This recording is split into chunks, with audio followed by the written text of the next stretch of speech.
Wah. No. Buat. Rekam kau ha. Kalau main dulu. Tuh ya, itu matanya kenapa tuh? Luka kenapa tuh? Ada. Nanti kau jemput mama ya. Kariska ya. Warahmatullahi wabarakatuh. Perkenalkan, nama saya Fajar Beati dan di sini teman saya ada Yusira dan sekali lagi ada Firman Maulana. Setelah lagi ada Jeffrey Nicole atau Rafi. Oke, di sini kita akan mengenalkan penyakit menular seksual atau PMS. Ada yang tahu PMS itu apa? Boleh angkat tangan? Masa tahu sih kamu?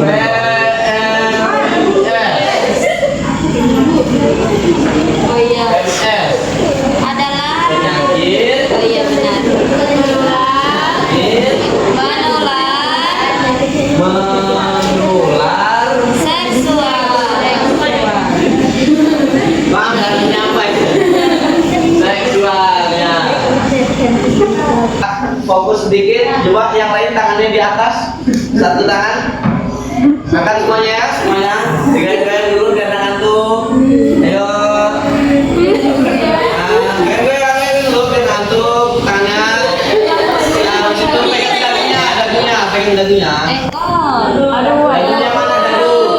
Dagu.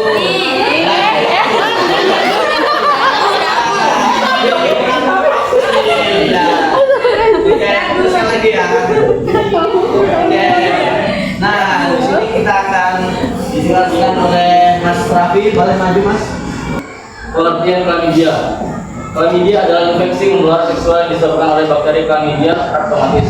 Bakteri ini menyerang saluran reproduksi pria dan wanita, seperti uretra pada pria dan leher rahim pada wanita. Selain itu, chlamydia juga dapat menginfeksi bagian tubuh lain seperti tenggorokan dan mata, terutama jika terjadi kontak dengan cairan yang terinfeksi. Chlamydia sering disebut sebagai penyakit diam-diam karena sebagian besar penderitanya tidak menunjukkan gejala. Akibatnya, seseorang bisa menularkan penyakit ini kepada orang lain tanpa menyadarinya. Adapun penyebab dan cara penularan. Penyebab utama chlamydia adalah bakteri Chlamydia trachomatis. Penularan chlamydia dapat terjadi melalui beberapa cara, antara lain yaitu pertama, hubungan seksual vaginal tanpa kondom, kedua, hubungan seksual anal tanpa kondom, tiga, hubungan seksual oral tanpa kondom, dan keempat, penularan dari ibu ke bayi saat proses persalinan. Penularan terjadi ketika cairan tubuh yang mengandung bakteri masuk ke dalam tubuh orang lain melalui selaput bibir. Cara pencegahan chlamydia dapat dilakukan dengan beberapa cara berikut. 1. Setia pada satu pasangan, menggunakan kondom saat berhubungan seksual. Dengar ya guys, tidak berganti-ganti pasangan. Yuk dengar. Melakukan tes kesehatan secara rutin, mendapatkan edukasi tentang kesehatan reproduksi dengan menerapkan perilaku hidup sehat dan bertanggung jawab. Risiko tertular chlamydia dapat dikurangi. Peran remaja dalam pencegahan chlamydia. Remaja memiliki peran penting dalam mencegah penyebaran chlamydia dan penyakit menular seksual lainnya. Salah satu langkah utama adalah meningkatkan pengetahuan tentang kesehatan reproduksi dengan memahami cara penularan dan dampak chlamydia. Remaja dapat lebih berhati-hati dalam menjaga diri. Selain itu, remaja juga perlu berani mengatakan tidak pada perilaku berisiko dan memilih pergaulan yang sehat. Mengikuti kegiatan edukasi kesehatan di sekolah, membaca sumber informasi terpercaya, serta berdiskusi dengan guru atau tenaga kesehatan dapat membantu remaja membuat keputusan yang lebih baik terkait kesehatan reproduksi. Kesimpulan, chlamydia adalah penyakit menular seksual yang sering tidak tidak bergejala, tetapi dapat menimbulkan dampak serius jika tidak diobati. Penyakit ini disebabkan oleh bakteri.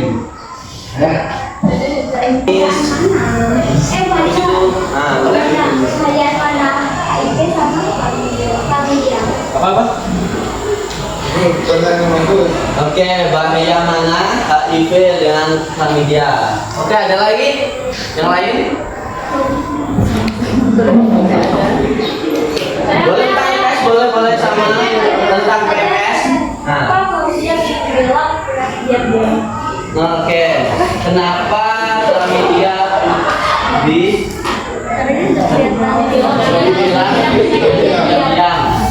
Ya kalau lengkap dulu kali asalannya ya. Saya penyakit nih mau masuk gitu kan? Ada mungkin ya. Nah, saya penyakit.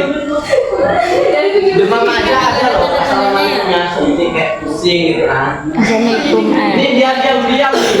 Tidak. Oke, ada yang lagi masih bisa menampungnya Mas Rafi. Angkat tangan.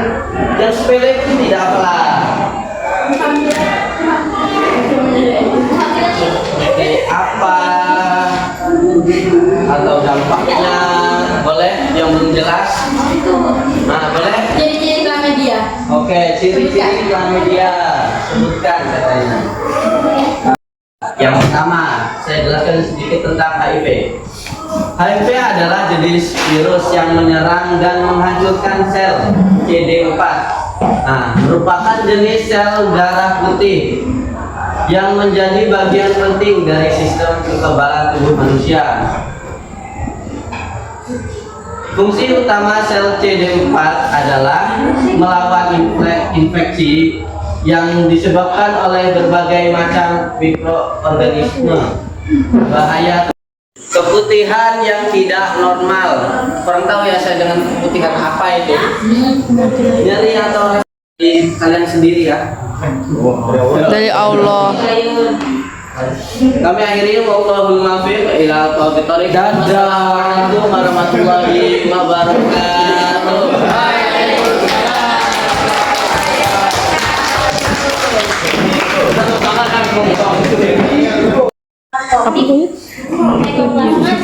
Ini bergetar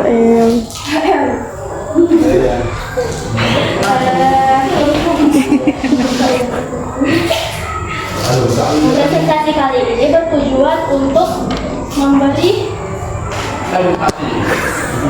Nggak bisa deh. lebih dalam tentang penyakit menular seksual. Oke, dimulai dari pemateri pertama kita, ambil lihat dulu. Oke, kita akan membahas penyakit Mycoplasma genitalium. Penyakit Mycoplasma genitalium merupakan salah satu bakteri penyebab penyakit menular seksual atau disingkat dengan PMS, yang saat ini mulai banyak ditemukan dan menjadi perhatian dalam bidang kesehatan. Infeksi bakteri ini dapat menyerang sistem reproduksi pada laki-laki maupun perempuan.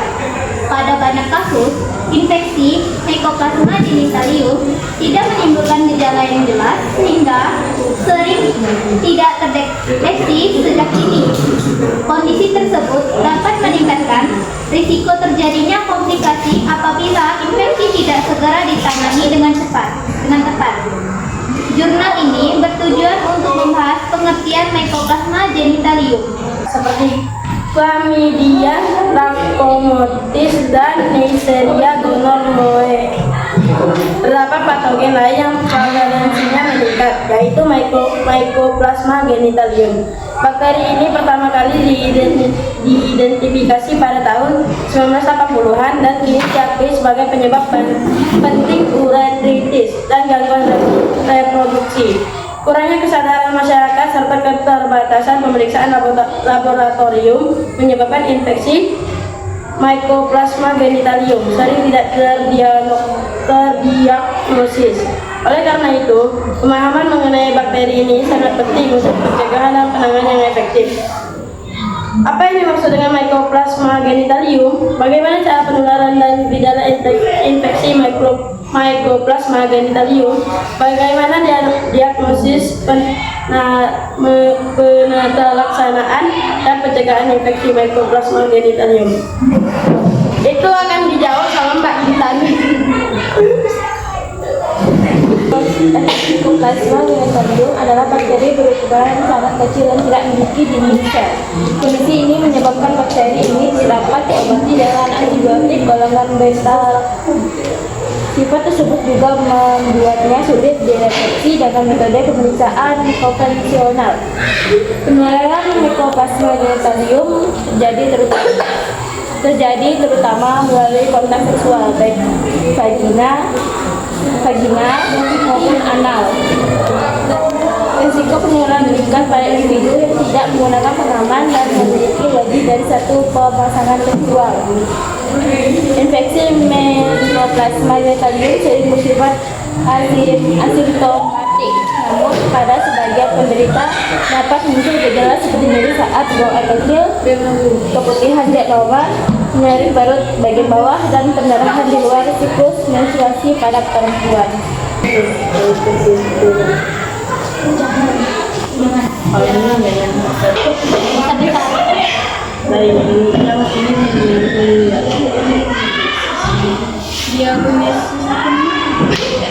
Plasma genitaliumnya dapat menggunakan uji aplikasi asam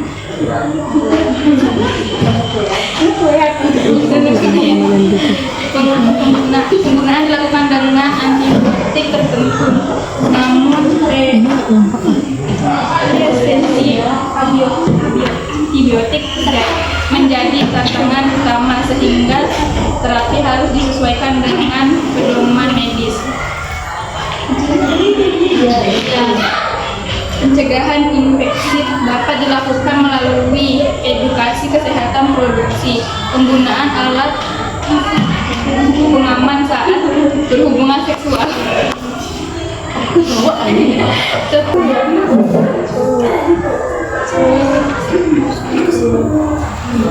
Oke, kesimpulannya, Mycoplasma genitalium merupakan penyakit menular seksual yang berpotensi menimbulkan dampak serius pada kesehatan reproduksi.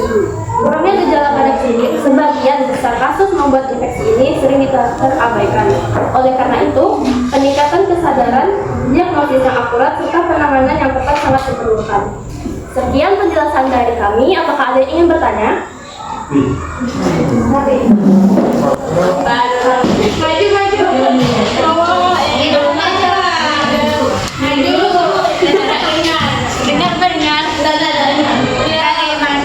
caranya mengatasi PMS? Silakan.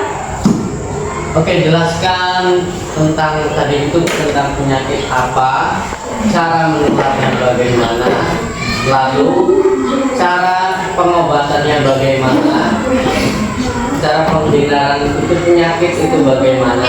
Jangan berhubungan seksual. Boleh sih. Boleh sih. Tapi jangan berganti pasangan.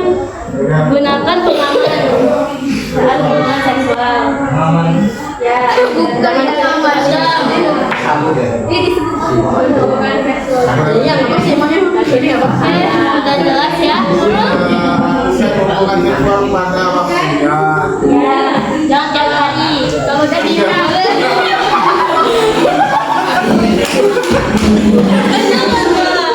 Maksudnya sudah pada masanya menikah, kan udah balik nggak apa-apa. Nggak apa-apa, kan karena udah pasangannya nggak apa-apa. Oke, lanjut pertanyaan kedua. Seperti yang dia wajar terjadi selama melalui kontak seksual, baik vagina maupun anal. Risiko penularan meningkat pada individu yang tidak menggunakan pengaman dan memiliki lebih dari satu pasangan seksual. Gejalanya tidak dijelaskan. Infeksi Mycoplasma genitalium sering bersifat asimptomatik, namun pada sebagian penderita dapat muncul gejala seperti nyeri saat buang air kecil, keputihan tidak normal, nyeri perut bagian bawah, dan pendarahan di luar siklus menstruasi pada perempuan. Rata-rata sama ya. Jadi dia yang dibahas ini lebih ke bakteri penyebab penyakitnya, bukan nama penyakitnya. Tapi kan Jadi yang menyebabkan chlamydia tadi bisa jadi virus yang seperti mereka bahas ini. Intinya gitu ya. Oke. Sekian dari kelompok kami. Terima kasih atas waktunya.